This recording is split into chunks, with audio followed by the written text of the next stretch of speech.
bedight in veils and drowned in tears, sit in a theater to see a play of hopes and fears, while the orchestra breathes fitfully the music of the spheres.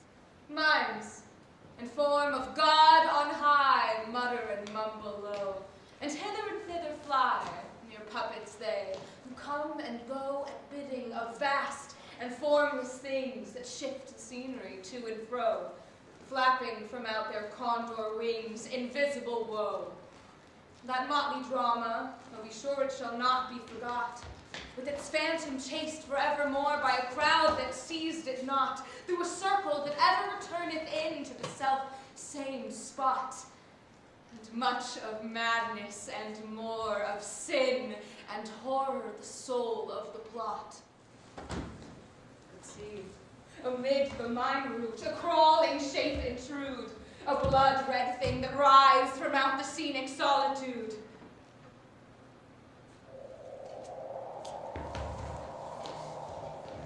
It rides with mortal pangs, the mind become its food, and the angels sob at vermin fangs in human gore imbued. Out! Out are the lights, out all, and over each quivering form, the curtain. The funeral pall descends with the rush of a storm, and the angels, all pallid and wan, uprising, unveiling, affirm. The play is a tragedy.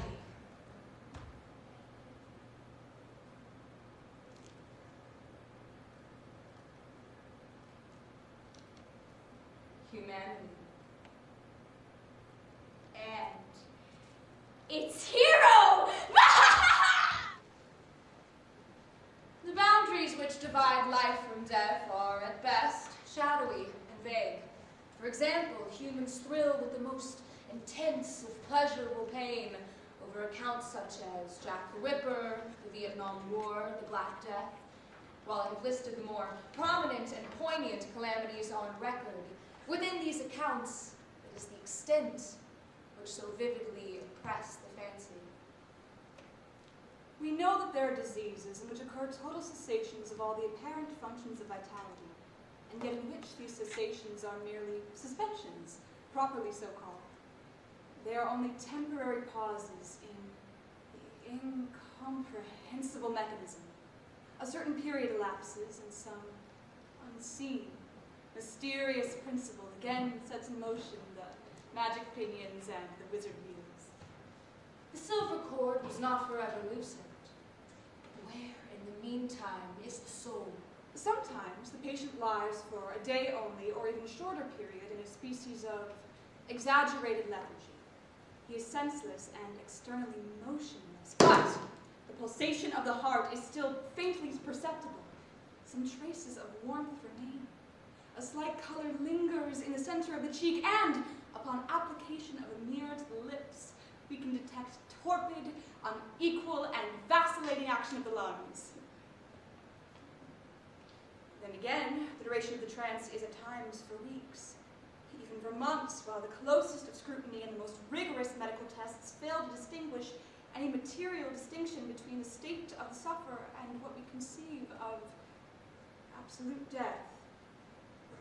Very usually they are saved from premature internment solely by knowledge of their friends that they had been previously subject to catalepsy, by the consequent suspicion excited, and above all, by the non-appearance of decay. The advantages of the malady are luckily gradual. The first manifestation, although marked, is unequivocal.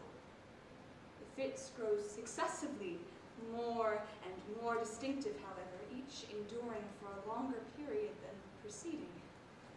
In this lies the principal security from inhumation.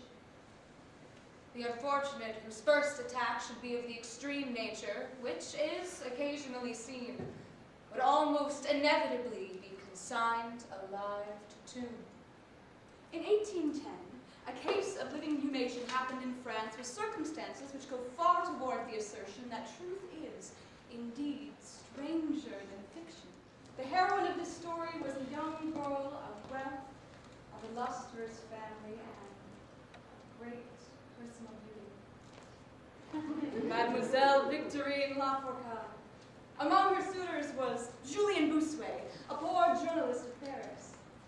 Julien's talents and general amiability had recommended him to the notice of the heiress Lafourcade, by whom seems to have been truly beloved. But her pride of birth decided her finally to reject him and to wed a Monsieur Renel, a banker and diplomat of some eminence. After marriage, however, this gentleman neglected and perhaps even more positively ill-treated her. Having passed many wretched years with him, she died.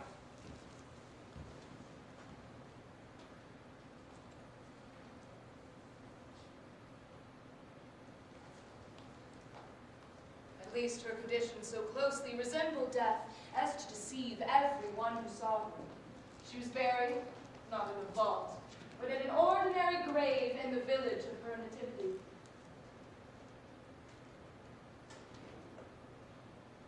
Take a kiss upon the brow, and in parting from now thus is much, let me avow, you are not wrong who deem your days have been a dream. Still inflamed by the memory of a profound attachment, the lover journeys from the capital to the remote province where the village lies with romantic purpose of disinterring the corpse and possessing himself of its luxuriant tresses.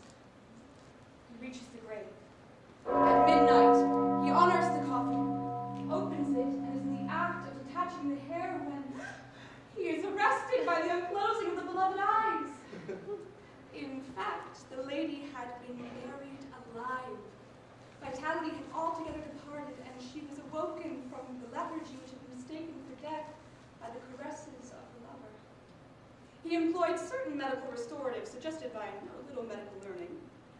In fine, she revived, recognized her preserver, and remained with him, until by slow degrees she fully recovered her original health. Her woman's heart not adamant, and this last lesson of love sufficed to soften her. She bestowed it upon Julie. She returned no more to her husband, but afterward the two fled to America. 20 years after, returning with the persuasion that time had so greatly altered the lady's appearance that her friends would be unable to recognize her. She was mistaken, however, for at first meeting Monsieur Renel did actually recognize and make claim to his wife. This claim she resisted, and a judicial tribunal sustained the resistance, deciding that the peculiar circumstances, along with the long lapse of years, extinguished not only equitably, but legally, the authority of the husband.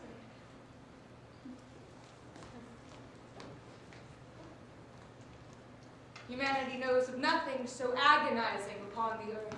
They can dream of nothing half so hideous in the realms of the nethermost hell. And thus all narratives upon this topic have an interest profound, an interest which, throughout the very sacred awe of the topic itself, very properly and very peculiarly depends upon our conviction of the truth of the matter narrated. But who's to say where death begins and life ends?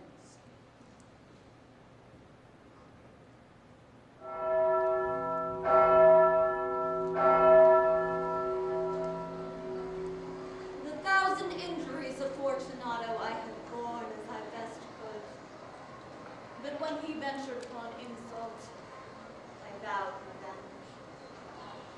You so well know the nature of my soul, will not suppose, however, that I gave utterance to a threat. It must be understood that neither by word nor deed had I given Fortunato cause to doubt my goodwill. I have continued, as is my wont, to smile in his face. And he has not perceived that my smile now is at the thought of his immolation.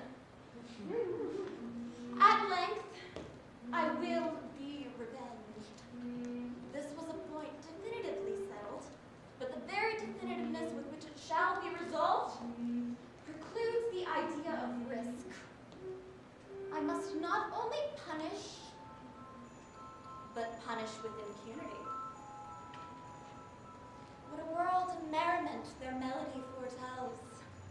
How they tinkle, tinkle, tinkle in the icy air of night. How the stars that oversprinkle, all the heavens seem to twinkle in a crystalline delight, keeping time, time, time, in a sort of runic rhyme, to the tintinnabulation that so musically wells, to the bells, bells, bells, bells, bells, bells, bells! He had a weak point, this Fortunato, although in other regards he was a man to be respected and even feared. He prided himself on his connoisseurship in wine. Few Italians have the true virtuoso spirit. In painting and gimmery, Fortunato was A quack. but in the old wines he was sincere. He specialized in the Italian vintages himself and bought largely whatever he could. It was dusk, one evening during the supreme madness of the carnival season, where Montresor encountered his friend.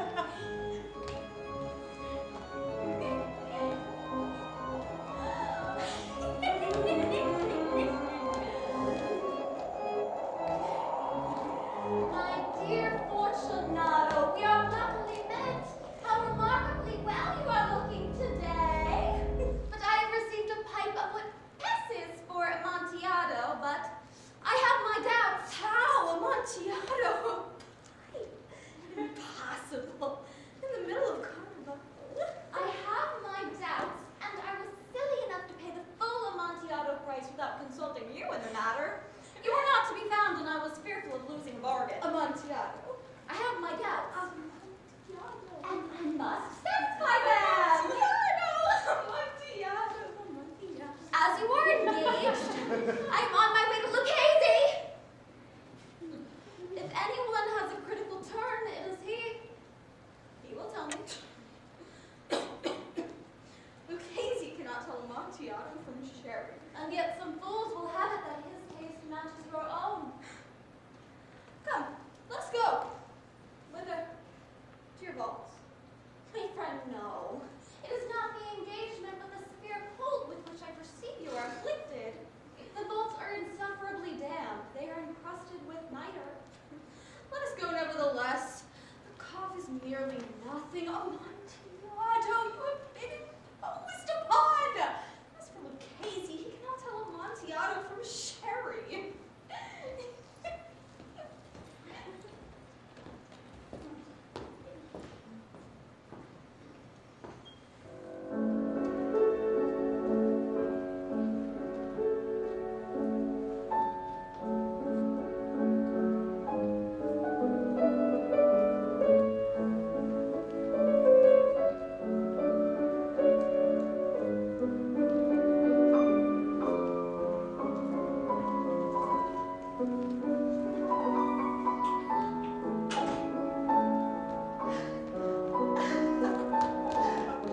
Hear the bells, wedding bells, golden bells. What a world of Happiness their harmony foretells. through the balmy air of night, how they ring up their delight The molten golden notes and all in tune when a gentle ditty floats. to the turtle dove that listens while she gloats on the moon. Oh, from out the sounding cells, what a gush of euphony voluminously wells. How it swells So it dwells in the future. of the rapture that impels to the swinging and the ringing Of the bells. bells of the bells. Bells. Bells. To the rhyming and the chiming of the bells.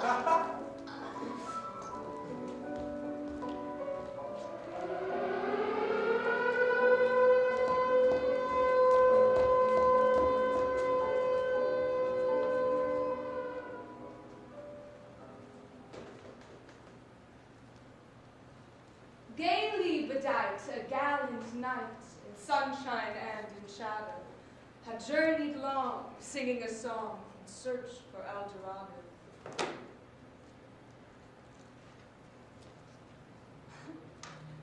The Chirurgical Journal of Leipzig, a periodical of high authority and merit which some American bookseller would do to translate and republish, records in a late volume a very distressing event of the character in question. An officer of artillery, a man of gigantic stature and of robust health, having been kicked by an unmanageable horse, received a very severe contusion to the head which rendered him insensible at once.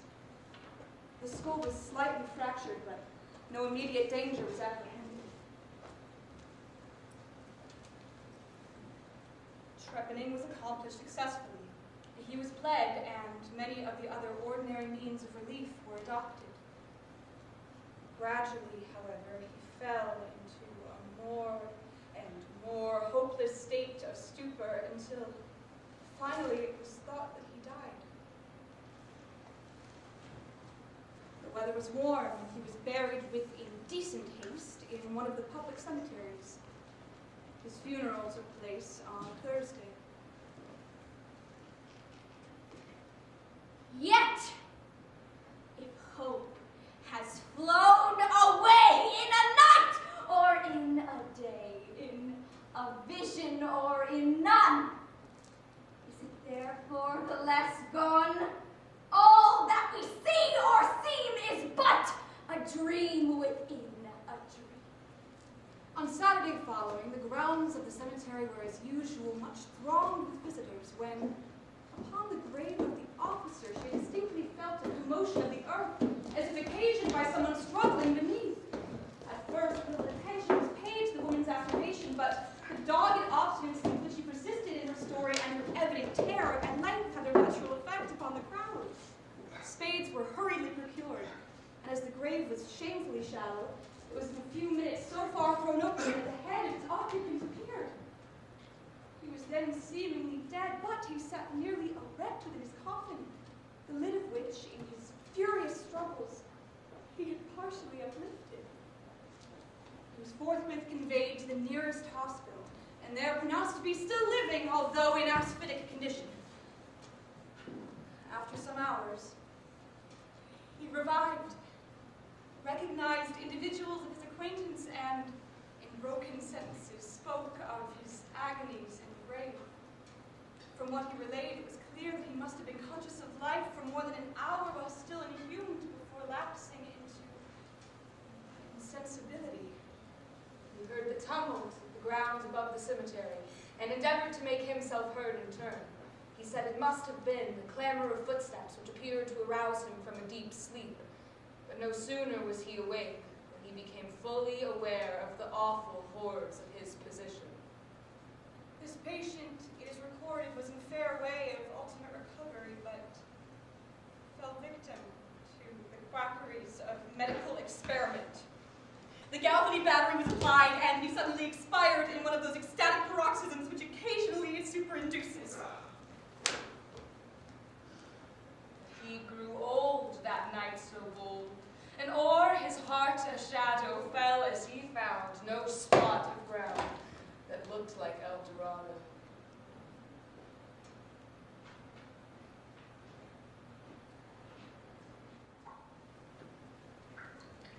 There were no attendants in the home of Montresor, for they had absconded to make merry in honor of their time. He had told them he would not return until the next morning, and had given them explicit orders not to stir from the house. He led them through several suites of rooms to the archways that led into the vaults. Together they traveled down the long, winding staircase and stood on the damp grounds of the catacombs of the Montresors. The park? It is further on, but observe the white webwork that gleams from these cavern walls. Neither. How long have you had that cough? It is nothing. Come, we will go back.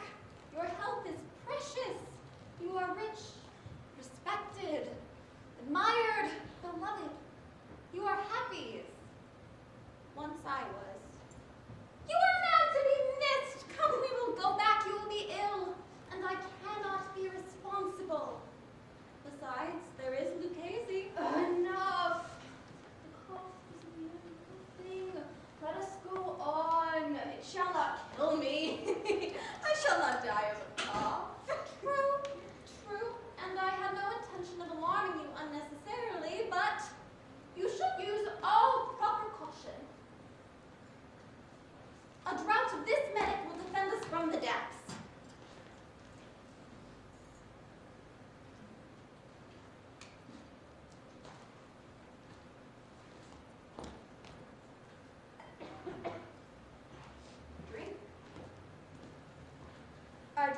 To the buried that repose around us. And to a long life.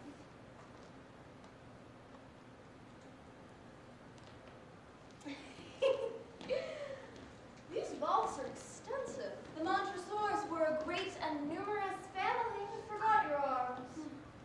A huge human foot dog in a field of azure. The foot crushes the serpent rampant, with the fangs embedded in the heel. And the motto? Nemo me impune lacrisit. No one provokes me with impunity. Good.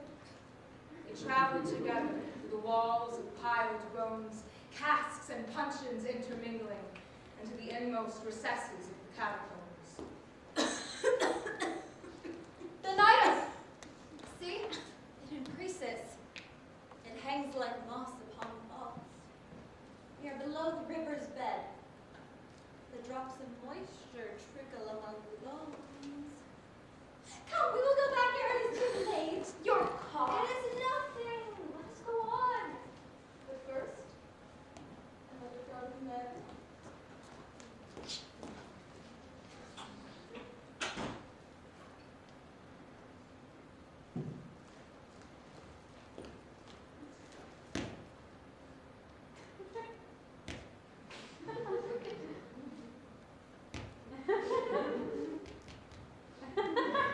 you do not comprehend. Not I. Then you are not of the Brotherhood. How? You are not of the Masons. Yes. Yes! You, a Mason? Impossible. A Mason. A sign. It is this. You jest. But let us proceed to the Amontillado. Be it so.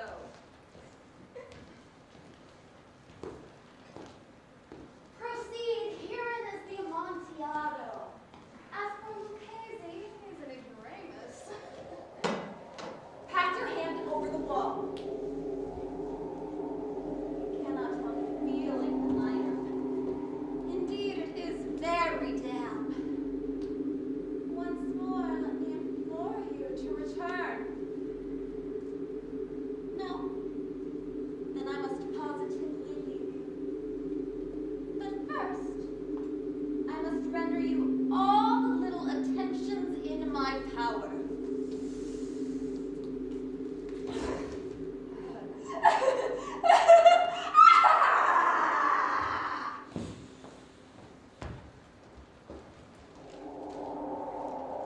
On the future, how it tells of the rapture that impels. To the swinging and the ringing. Hear the loud alarum bells, brazen bells. What a tale of terror now their turbulency tells in the startled ear of night. How they scream out their affright. Too horrified to speak, they can only shriek out of tune. In a clamorous appealing to the mercy of the fire. In a mad exultation with a death and frantic fire. Leaping higher! Higher! Higher! With a desperate desire. What a tale of terror tells of despair. How they clang, and clash, and roar! What a horror they outpour! On the bosom of the palpitating air, yet the ear fully knows by the twanging and the clanging how the danger ebbs in.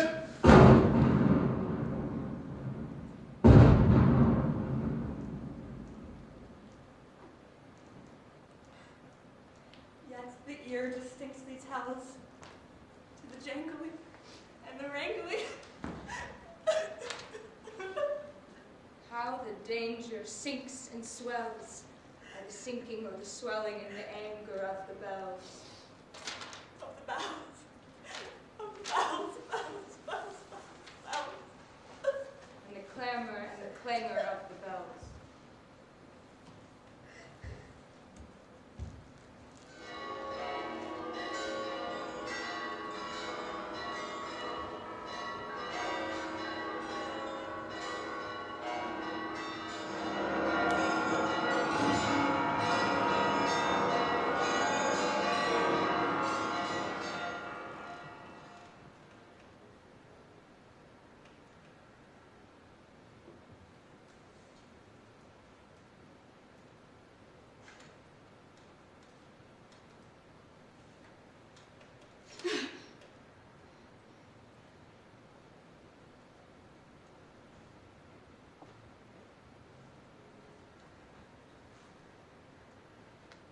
I stand amid the roar of a surf-tormented shore, and I hold within my hand grains of the golden sand. How few, yet how they creep through my fingers to the deep while I sleep. I sleep.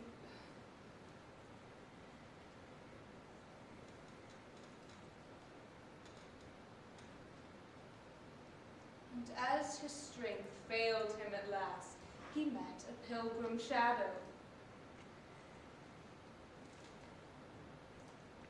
Shadow, where can it be, this land of El Dorado? Over the mountains of the moon, down the valley of the shadow. Ride, boldly ride, if you seek for El Dorado.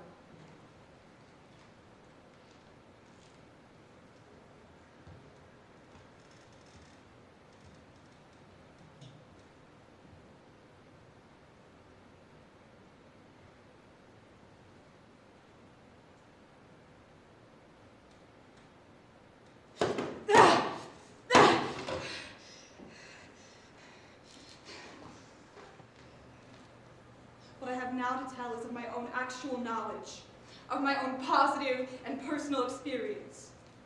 For many years, I have been subject to attacks of the singular disorder which physicians have agreed to term catalepsy in default of a more definitive title. Although both the predisposing causes and the actual diagnoses of the disease are mysterious, its obvious and apparent character is sufficiently well understood. Its variations seem to be chiefly of degree. Mine own case varies in no important particular from those mentioned in medical books. Sometimes I sink, little by little, into a state of hemi-syncope or half-swoon. And in this state, without pain, without ability to stir, or strictly speaking, to think, that I remain until the crisis of the disease restores me suddenly to perfect sensation. At other times, I am quickly and impetuously smitten. I grow sick and numb and dizzy and chilly and fall prostrate at once. Then for weeks, all is void and black and silent, and nothing becomes the universe. Total annihilation could be no more. From these latter attacks, I awake, however, with a gradation slow in proportion to the suddenness of the seizure. Just as the day dawns to friendliness, and houseless, wearily, so cheerily come back the light of the soul to me.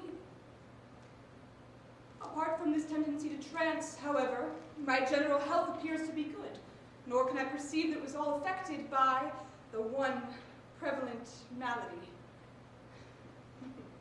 Unless indeed an idiosyncrasy in my ordinary sleep may be looked upon as superinduced.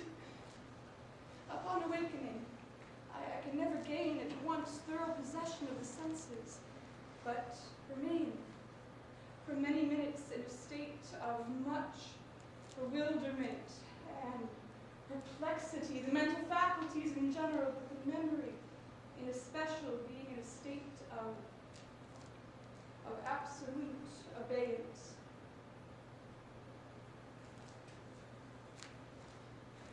In all that I endure, there is no pain, but moral distress and infinitude. My fancy grows charnel. I talk of nothing but of worms, of tombs and epitaphs. I am lost in reveries of death. And the idea of my premature burial holds continual possession of my brain. My nerves have become unstrung, thoroughly unstrung. I hesitate to ride or walk or indulge in any form of exercise that might carry me too far from my home nest. Falling into one of my usual trances, I should be buried before my real condition could be ascertained. I doubt the card fidelity of my dearest friends. I dread me as irrecoverable.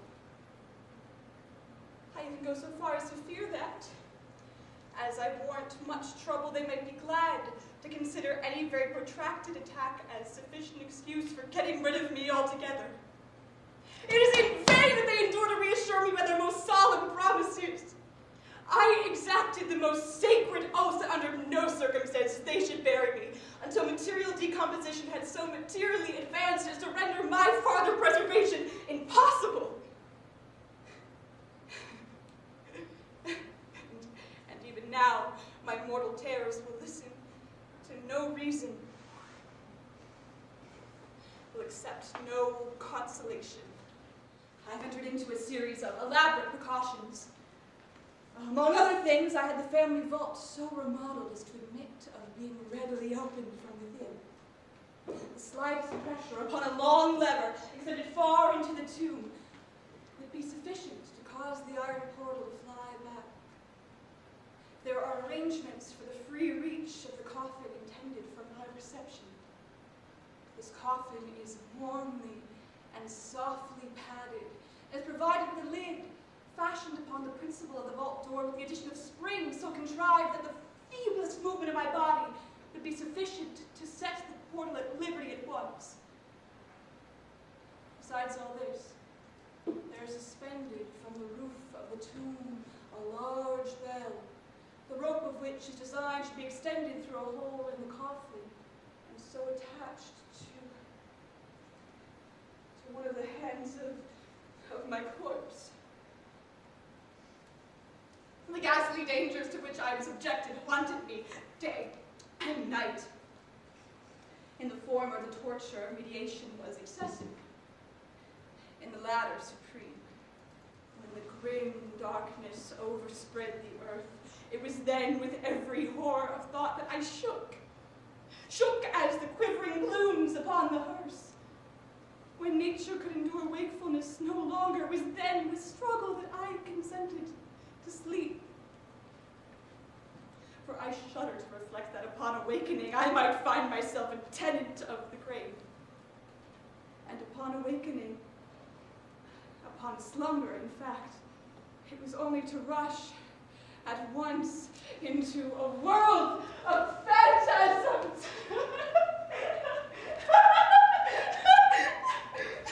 Above which was vast, sable, overshadowing wing hovered predominant. The one sepulchral idea.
Many and many a year ago, in a kingdom by the sea, that a maiden lived, whom you may know by the name of Annabel Lee. And this maiden she lived with no thought than to love and be loved by me. The angels, not half so happy in heaven, went envying her to me. Yes, that was the reason that the wind came out of the cloud, chilling and killing my Annabel Lee. But our love was stronger by far than the love of those who were older than we, of many far wiser than we, and neither the angels in heaven above, nor the demons down under the sea, can ever dissever my soul from the soul of the beautiful Annabel Lee. For the moon never beams without bringing me dreams of the beautiful Annabel Lee, and The stars never rise, but I see that bright eyes, the beautiful Annabelle Lee.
The Amontillado! Yes, the Amontillado. But is it not getting late? Will not they be awaiting us? Palazzo, the Lady Fortunato, and the rest. Let us be gone! Yes, let us be gone. For the love of God. Montresor! Fortunato, Fortunato!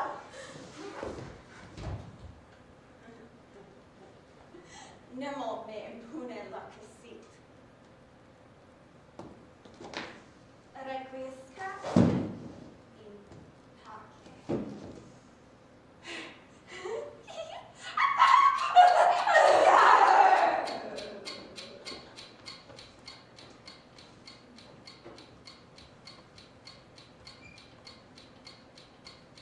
Keeping time, as he knows.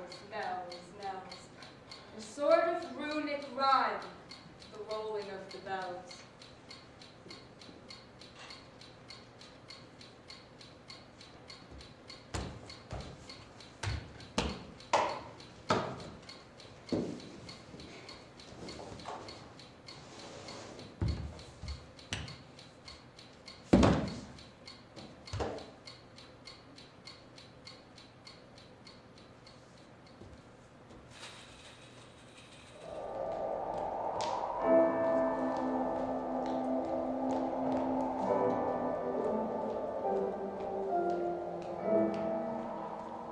Hear the tolling of the bells, funeral bells.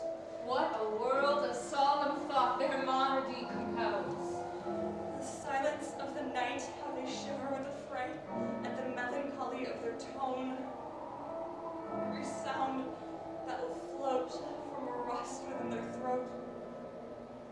Is a groan. All the people that dwell up in the steeple, all alone, in that tolling, in that muffled monotone on the human heart like stone, to the throbbing of the bells, of the bells, to the moaning and the groaning of the bells. They are neither man nor woman. They are neither brute nor human. They are ghouls, keeping time, in a sort of runic rhyme. How the sorrow sinks and swells. To the sinking and the swelling and the rage of the bells. Of the bells. To the sobbing of the bells.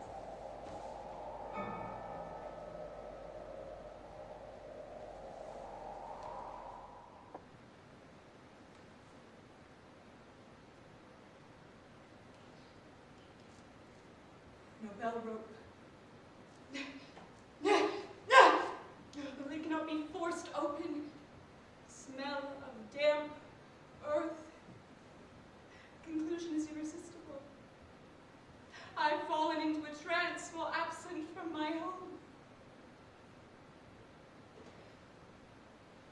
Arise!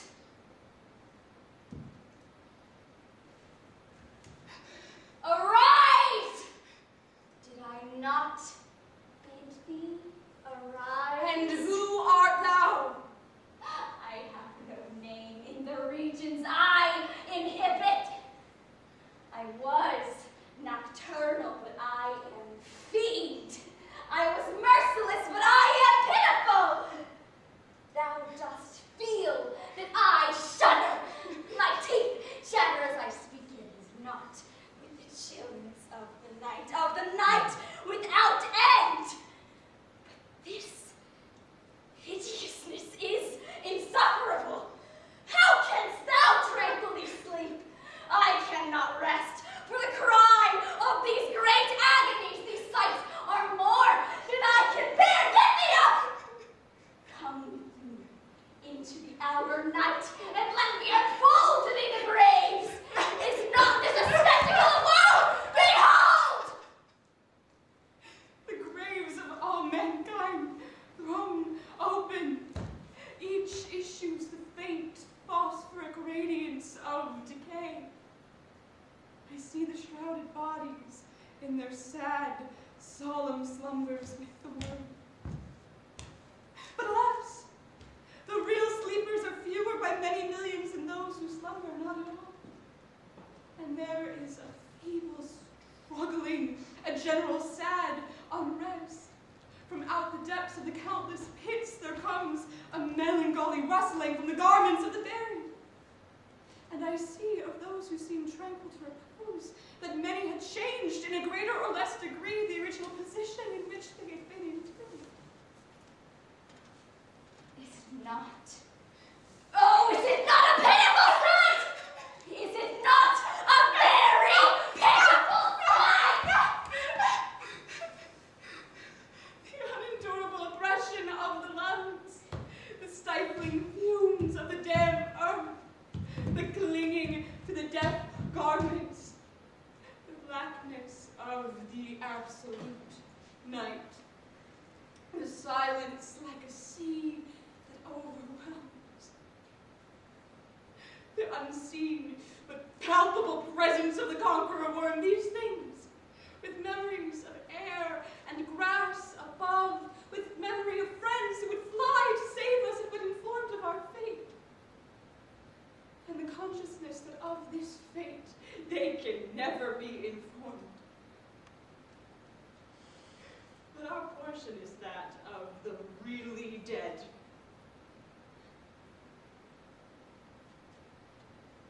I hold within my hand grains of the golden sand. Oh God, can I not grasp them with a tighter clasp? Oh God, can I not save one from the pitiless wave?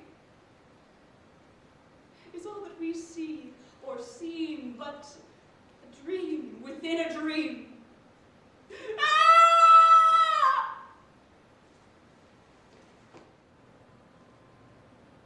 Lo, death has reared himself a throne in a strange city lying alone far down within the dim west, where the good and the bad and the worst and the best have gone to their eternal rest.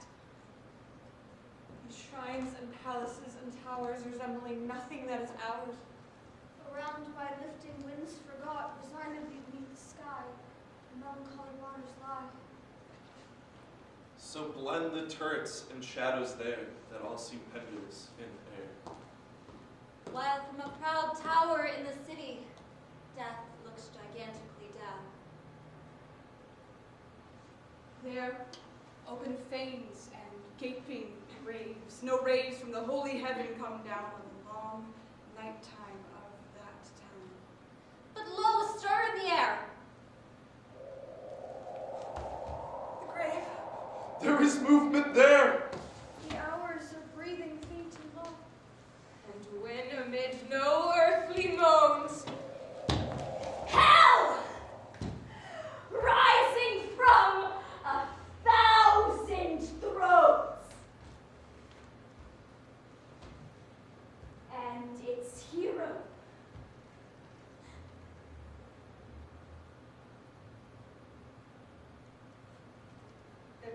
Conqueror Worm.